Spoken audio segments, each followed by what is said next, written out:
Guys, it's the last week of Dana White's Contender series, and we've got a fun one at flyweight here. We have André Lima taking on Rickson Zenidim. Zenidim is 14-1 on the career, 4-1 in the last 5. We've got undefeated Lima at 6-0. Interesting matchup, really interesting matchup, and I do struggle with this one, and I'll tell you why here in a moment, because André Lima, we're going to start on his side. He's a good striker, and he's going to work the body very well. He's got plenty of power. I think he's got 5 knockouts out of his 6 wins. And he's going to be the much cleaner striker in this matchup. The guy, he has clean strikes, clean combinations, works the body, does what he needs to do. Looks very good there, but he's only 6-0 in MMA, so more than double the experience on the Zenidim side. Now, when it comes to grappling, Lima is very good defensively. He's got good, decent takedown defense anyway. Good submission defense.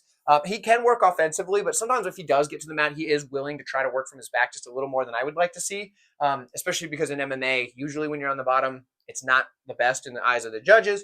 But I do think he's going to be the cleaner striker in this matchup, and I do think his grappling defense is pretty good. Now, on the other side, for Zenidim, like I said, he's not the cleanest striker, but it seems to work for him. He's got decent striking. His kicks are probably his best weapon, I would say, because he's very wild in other areas where he throws like these big flying knees, big wild looping hooks.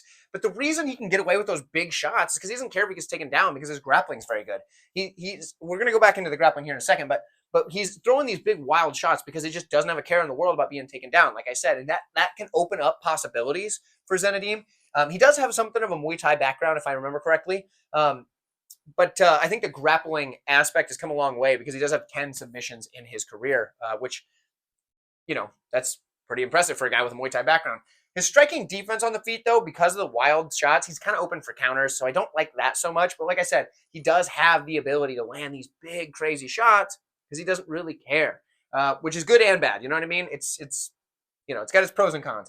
Now, his jiu-jitsu, he's attacking submissions off his back very well. He's very active from the back, works for those submissions. He does well on top as well, but the problem is his takedowns are all right. He doesn't have the best takedown ability. It's not the cleanest, but he does okay. But he is also content to be on his back because he wants to start working for those submissions, and I don't really like that either. So for me, this one is a toss-up. This is another one that I would probably caution you for, but I'm going to take Lima as the pick. If Zenidim ends up being like a big underdog or something, he might be worth it because I think this fight is close, and I think whoever wins could make it look easy, but I think it's going to be a close fight in the sense that as far as skill for skill, I'm going to take Lima to stay undefeated here. I think he's going to just be able to use his striking on the feet. I don't think he's going to get taken down. I think if the fight goes to the mat, it's Lima's choice, which probably not the best move, but either way. Let me know who you have, though. Like this video on your way out. I do appreciate it. Thank you guys for watching, and I'll see you in the next one.